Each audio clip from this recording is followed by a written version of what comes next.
Good morning बच्चों। आज मैं आपको आपकी कृतिका जो पुस्तक है उसके चैप्टर 2 मेरे संग की औरतें इसके बारे में समझा रही हूँ।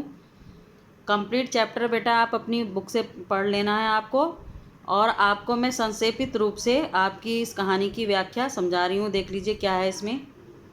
प्रस्तुत पाठ एक संस्मरण है। इस पाठ के माध्यम से हिंदी की सुपरिचित कथा लेखिका मृदुला गर्ग ने अपने संबंधियों के जीवन और उनकी कार्यशैली का वर्णन करते हुए जीवन की तमाम विशिष्ट घटनाओं और ऊहापोह को जन सामान्य के अनुभव क्षेत्र की वस्तु बनाकर प्रस्तुत किया है। प्रमुखतः महिला और नारी जीवन के इर्द गिर्द घूमती इस पाठ की केंद्रीय संवेदना आज की नारी की प्रगतिशीलता और आज से पहले के स्त्री समाज की परंपरागता और सम्मिश्रित रूप प्रस्तुत करती है।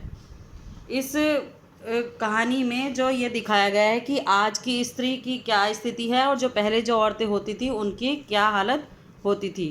तो लेखिका ने अपने सगे संबंधियों की इसमें वर्णन करते हुए बताया है। देख लीजिए क्या बताया इसमें। लेखिका के स्मृति पटल पर सर्वप्रथम अपनी नानी का चित्र उभरता है। सबसे पहले लेखिका अपनी नानी के बारे में बताती हैं। वे कम पढ़ी लिखी पर्दानसी औरत थी। उन्होंने अपने पति अर्थात हमारे नाना जी से भी, जो विद्यालय में पढ़े लिखे थे, कभी मुंह खोलकर बात नहीं की।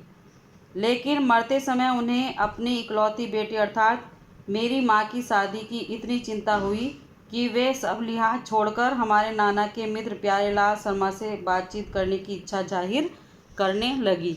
इसमें यहाँ पर नानी की विषय में पहले बता रही है लेखिका।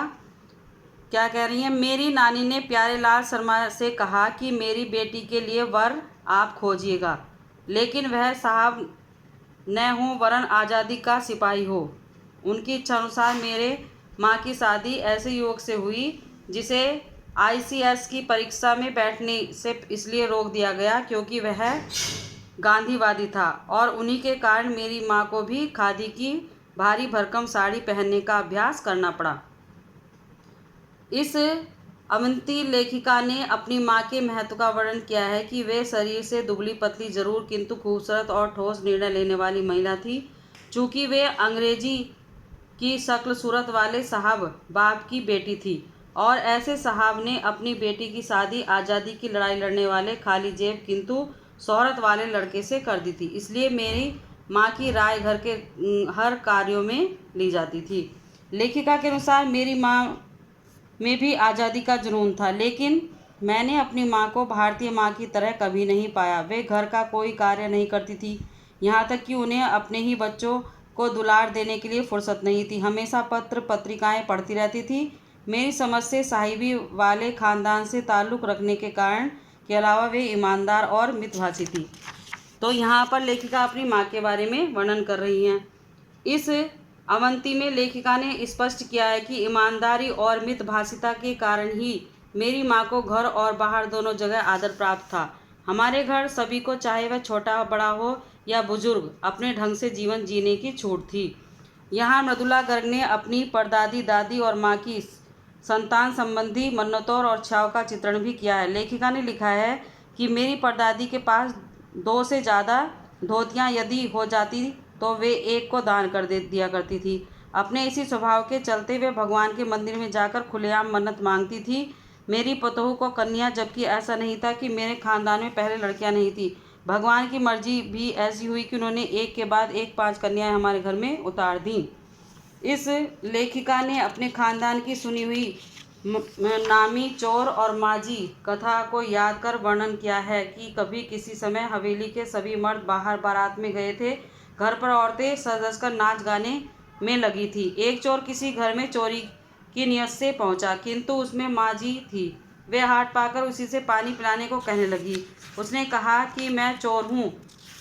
तब भी वे कहने लगी कि हाथ धो लो और पानी लेते आओ।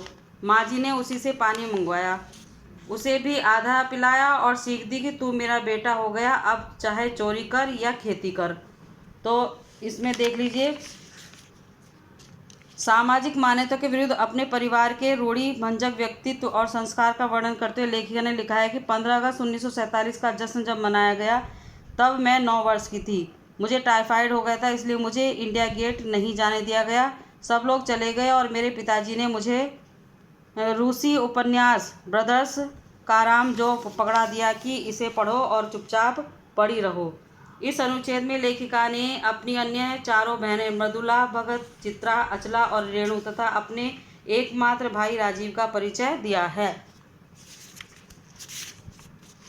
यहाँ लेखिका ने अपने चौथे नंबर की बहन रेणु के विषय में लिखा है कि वह जिद्दी कहे कि बिल्कुल अक्खड़ और स्वतंत्र विचारों वाली थी। स्कूल से लौटते समय उसको और अचला को गाड़ी लेने जाती थी, लेकिन वह उसे छोड़कर पैदल आना पसंद करती थी। सच ऐसा बोलती थी कि लोग समझते थे कि मजाक कर रही हो।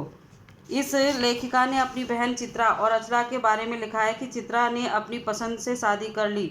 अचला ने अर्थशास्त्र और पत्रकारिता की पढ़ाई की। उन्होंने अपने बारे में लिखा है कि शादी के बाद में बिहार के छोटे कस्बे डालमिया नगर में रहती थी। उस समय पति पत्नी आदि फिल्म देखने जाते थे तो अलग अलग कतारों में बैठते थे, लेकिन मैंने अपने प्रयास से वहाँ की औरतों से नाटक में पराये मर्दों के साथ अभिनय भी कराया।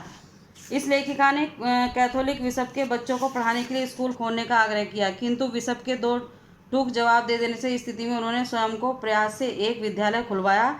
इस अनुच्छेद में लेखिका ने अपने स्वभाव से ज़्यादा जिद्दी स्वभाव वाली अपनी बहन रेणु को बताया कि 1950 में दिल्ली में भारी बारिश हुई थी। सभी नाले उफन गए थे, सड़कों पर पानी आ गया था। मैंने रेणु को स्कूल जाने से मना किया, लेकिन वह मुझसे भी ज़्यादा जिद्दी थी। वह 2 मील पैदल चलकर स्कूल पहुंची थी। इस प्रकार आपने इस कहानी में देखा है कि यहाँ पर लेखिका ने अपने सभी परिजनों का वर्णन किया है, नानी का, माँ का और अपनी बहनों का और अपने भाई का, सभी का वर्णन इस कहानी में किया है कि पहले समय में क्या क्या बातें होती थी और उसकी बहन किस स्वभाव की थी, उसकी माँ किस स्वभाव की थी। तो यहाँ पर आप इस कहानी के बारे में जो मैंने आपको संक्षेप में समझाई है समझ गए होंगे, और बाकी जो आप डिटेल में अपनी पुस्तक से पूरी स्टोरी आपको पढ़ लेनी है। क्वेश्चन आंसर आपको ग्रुप में सेंड कर दिए जा रहे हैं, आपको वो वर्क अपनी कॉपी में कर लेना है। धन्यवाद।